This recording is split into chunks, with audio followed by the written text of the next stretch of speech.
Assalamualaikum warahmatullahi wabarakatuh and good morning. Today we will presentation about cara menciptakan wirausaha yang handal melalui pendidikan dan bisnis nyata. Okay, let me introduce myself. My name is Andika Satriawahyo and my partner in group Nurfaldi Isra and Bambang Ardiansyah. Okay, pada topik pembahasan presentasi kali ini yang pertama ada apa saja kelebihan dan risiko dalam berwirausaha. Yang kedua, kenapa perlu berlatih dengan fasilitator, mentor, dan coaching. Yang ketiga, keterampilan apa yang menjual sebagai bekal berlatih berwirausaha. Yang keempat, apa tahapan yang harus ditempuh dalam eksplorasi bisnis dan apa fungsi modal bisnis kanvas sebagai panduan dalam berwirausaha. Yang terakhir ada kesimpulan. Oke, langsung saja ke materi yang pertama, yaitu kelebihan dan risiko berwirausaha. Pendidikan di Indonesia cenderung memiliki orientasi pembentukan sumber daya manusia, pencari kerja, bukan pencipta kerja. Banyak di antara mereka memiliki tingkat kemandirian dan semangat kewirausahaan yang rendah. Persentase individu yang mampu menciptakan lapangan pekerjaan sendiri, apalagi mempekerjakan orang lain, masih rendah. Seorang wirausaha dapat menggunakan potensi yang dimilikinya secara optimal. Dengan pola pikirnya, ia berkesempatan untuk mewujudkan impian dan menciptakan perubahan. Selain itu, wirausaha dapat berkontribusi kepada masyarakat, mengerjakan sesuatu yang disukai tanpa diperintah orang. Jika ia harus mengikuti perintah, perintah itu datangnya dari pelanggan. Sedangkan resiko yang harus diterima seorang wirausaha yakni dihadapkan pada ketidakpastian pendapatan, bisnis yang tidak memberikan jaminan keuntungan yang cukup untuk bertahan hidup. Untuk menjalankan usahanya, seorang wirausaha dituntut bekerja keras serta bekerja dengan jam kerja yang relatif panjang, khususnya saat awal merintis. Di masa awal merintis usaha, seringkali keputusasaan muncul, sebab kewirausahaan sangat menimbulkan dedikasi, disiplin, dan keuletan. Tanggung jawab yang dimiliki juga kompleks karena dituntut untuk membuat keputusan mengenai isu-isu di luar bidang yang dikuasainya. Dalam pendidikan kewirausahaan, konsep belajar student-centered learning sangatlah penting. Paradigma pembelajaran tak lagi berpusat pada pengajar, tetapi mahasiswa. Ini dilakukan agar mahasiswa dapat terlibat secara aktif dalam membangun pengetahuan, sikap, dan perilaku dalam metode SCL. Terdapat beberapa metode yang menuntut partisipasi aktif mahasiswa. Di antaranya berbagi informasi, information sharing dengan cara brainstorming, kooperatif, kolaboratif, diskusi kelompok, dan seminar. Lalu, belajar dari pengalaman, experience based, melalui simulasi, role play, dan pertemuan kelompok. Selain itu, pembelajaran melalui problem solving dengan cara studi kasus, tutorial, dan lokakarya. Oke, kita lanjut ke materi yang kedua, yaitu berlatih untuk menjadi seorang wirausaha membutuhkan fasilitator, mentor, dan coaching. Kewirausahaan berarti berlatih untuk berpikir secara radikal dan inovatif, mampu melihat peluang dan berani mengambil risiko. Kewirausahaan sebaiknya dilatih dan dipraktikkan bersama orang yang telah berpengalaman.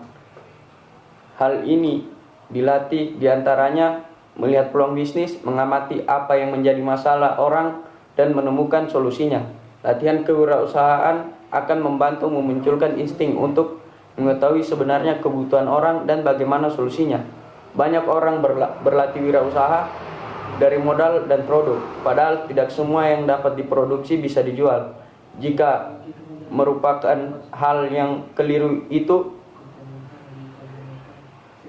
wirausaha berangkat dari modal dan produk, sebab ide yang teruji dan diperhitungkan secara matanglah yang akan mendapat dukungan modal. Faktor berikutnya ialah melatih keberanian dalam mengambil risiko, atau dengan kata lain mengambil keputusan dengan risiko yang telah terukur. Semakin kita mengetahui keadaan pasar, semakin akurat perhitungannya. Lalu kita akan juga memperhitungkan reaksi konsumen terhadap produk kita. Untuk berlatih, seorang wirausaha membutuhkan fasilitator, mentor, dan coaching. Fasilitator adalah orang yang mampu menganalisis, memecahkan masalah, dan membuat keputusan. Tugas fasilitator pada dasarnya adalah mengantarkan peserta didik untuk menemukan sendiri materi pengetahuan yang ditawarkan. Cut. Assalamualaikum warahmatullahi wabarakatuh. Saya Bambang Ardiansyah, F44117098. Saya ingin melanjutkan presentasi dari teman kelompok saya. Seorang wirausaha membutuhkan fasilitator, mentor, dan coach. Mentor menjadi suatu metode pengembangan di mana seorang mentor akan mengajarkan tips dan trik metode pengalaman kesuksesan serta cara-cara sukses sesuai dengan pengalaman mentor sendiri. Seorang mentor umumnya ialah orang yang sukses di bidangnya dan nantinya akan menularkan ilmunya kepada klien. Tugas seorang mentor untuk mendampingi seseorang. Sementara itu, seorang coach lebih mirip dengan fasilitator, bukan seperti guru atau dosen. Seorang coach menjadi motivator yang mendukung tujuan klien. Kombinasi antara mentor dan coach sangat ideal untuk diterapkan. Fasilitator harus memahami waktu yang tepat untuk menggunakan proses mentor dan menggunakan proses coach. Mahasiswa dapat diberikan sumber inspirasi melalui berbagai bentuk seperti film, ceramah, games, kunjungan bisnis, atau mendatangkan dosen tamu. Pentingnya keterampilan menjual sebagai bekal untuk berlatih wirausaha. Seorang menjual merupakan ilmu utama yang harus dikuasai oleh setiap pembisnis. Keterampilan menjual berarti kemampuan untuk mencari dan menganalisis sasaran konsumen untuk produknya. Ini juga berhubungan dengan kemampuan berkomunikasi dengan orang lain, kemampuan menyampaikan informasi, dan meyakini orang lain akan informasi yang diberikan. Setelah membuat orang lain mau mendengar dan meyakini informasi yang kita berikan, tahap berikutnya ialah mempengaruhi orang agar bersedia membeli produk atau jasa yang ditawarkan. Banyak orang yang mampu menjual tetapi belum tentu membuat konsumen puas. Bila pembeli puas, setidaknya ia akan memberikan testimoni yang baik kepada orang lain. Testimoni ini akan meyakinkan orang lain yang belum pernah membeli dari Anda hingga ikut membeli. Dan orang yang puas membeli kemungkinan besar akan melakukan repeat order. Dasar keterampilan menjual adalah pintu gerbang untuk menjadi wirausaha. Prinsip setiap produk yang bisa dijual pasti bisa dibuat, namun tidak semua produk yang bisa dibuat bisa dijual. Selain itu, wirausaha perlu memahami beberapa model bisnis dan hubungan dengan konsumen, seperti misalnya asset sale, menjual barang yang semula milik Anda ke pelanggan, terjadi perubahan kepemilikan. Usage fee, biaya pemakaian suatu peralatan atau jasa yang dibebankan kepada pelanggan. Lalu ada subscription fee, biaya berpelanggan. Ada juga lending atau renting atau leasing, biaya sewa suatu aset untuk pemakaian penyewa. License fee, hak pemakaian nama merek dan konsep manajemen yang telah dipatenkan. Itulah presentasi dari saya. Materi selanjutnya akan dibawakan teman kelompok saya. Assalamualaikum warahmatullahi wabarakatuh. Okay, I will continue the next presentation. Tahapan yang harus ditempuh dalam eksplorasi bisnis yang Anda minati. Pada tahapan mencari solusi, peserta didik atau calon wirausaha haruslah menetapkan visi dan misi dari organisasi bisnis yang dirancangnya. Melakukan analisis SWOT, strategi, taktik, serta menyusun anggaran, prosedur, dan rencana kerja. Fase berikutnya ialah realisasi ide produk yang ditawarkan haruslah sesuai dengan kebutuhan, keinginan, dan harapan pelanggan. Fase ini disebut dengan ide generasi. Selanjutnya menentukan segmen pelanggan. Setelah segmen ditentukan, perilaku pelanggan dalam berbelanja perlu digali dan dipelajari. Aktualisasi dalam implementasi merupakan langkah penting berikutnya. di mana sebelumnya diikuti dengan penyusun konsep dan pengembangan sumber daya atau resource dalam fase aktualisasi.